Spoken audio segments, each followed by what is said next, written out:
Finding true direction in life can be difficult, but there is a way. Dauphin Way Baptist Church presents The Way of Excellence with Clint Pressley. Psalm 119, beginning with verse 25. My soul, it cleaves to the dust. Revive me according to your word. I've told of my ways, and you've answered me. Teach me your statutes. Make me understand the way of your precepts, so I will meditate on your wonders. My soul weeps because of grief. Strengthen me according to your word. Remove the false way from me and graciously grant me your law. I have chosen the faithful way. I have placed your ordinances before me. I cling to your testimonies, O Lord. Do not put me to shame. I shall run the way of your commandments, for you will enlarge my heart. The psalmist has found himself in a hole. That's where we find him, in a hole, in a dark hole. You see it as soon as he opens up.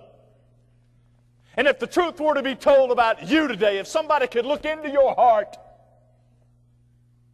chances are that some of you here feel as if you are in a hole. When you are broken, when you're broken, why don't you call on God and ask Him to fix it?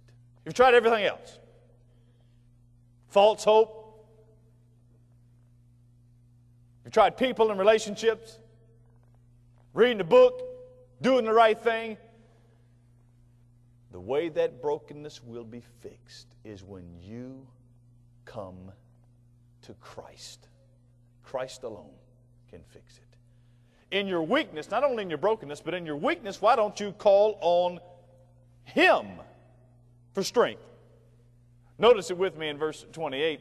The psalmist says, my soul weeps because of grief. Strengthen me according to your word. The psalmist is emotionally spent. Some of you, you feel just like that your soul is leaking, spent psychologically, numb, and unclear where to turn and what to do. In your weakness, call for His strength. I wonder if you would get serious about calling on Christ.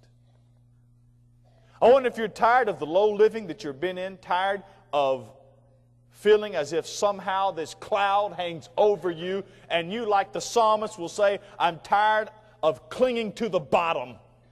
I'm tired of having this weakness in my soul, verse 28. I'm tired of the grief that keeps me up. I wonder if you would let Christ prop you up. That's what He'll do. He'll take what we call weakness and He'll lift you up by His grace. Here's the third step that I would take if I were you. If we're going to come out of this hole, there's something we cannot avoid, and here it is. If you are in sin, don't excuse it, confess it. The Bible says that if we confess our sins, He's faithful and just to forgive us of our sin, and He will cleanse us from all unrighteousness. Be sure of your standing before God.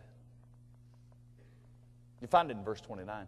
This is one of the things that frightens me, I suppose, the most about being your pastor. It's found in verse 29. The psalmist says, remove the false way from me and graciously grant me your law. One of the things that frightens me the most is spiritual inoculation. I'll tell you what I mean.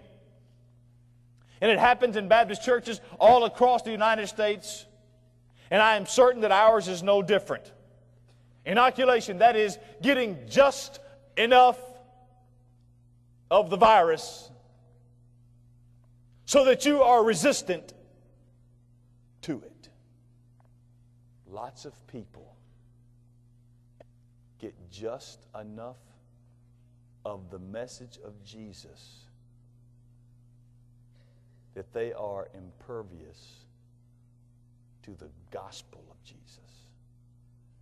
Would you this morning be honest and do an honest assessment and be sure of your standing before God? Did Christ convert your life and heart? Are you a changed person? Is Jesus Christ the priority in your life? Or did you get just enough?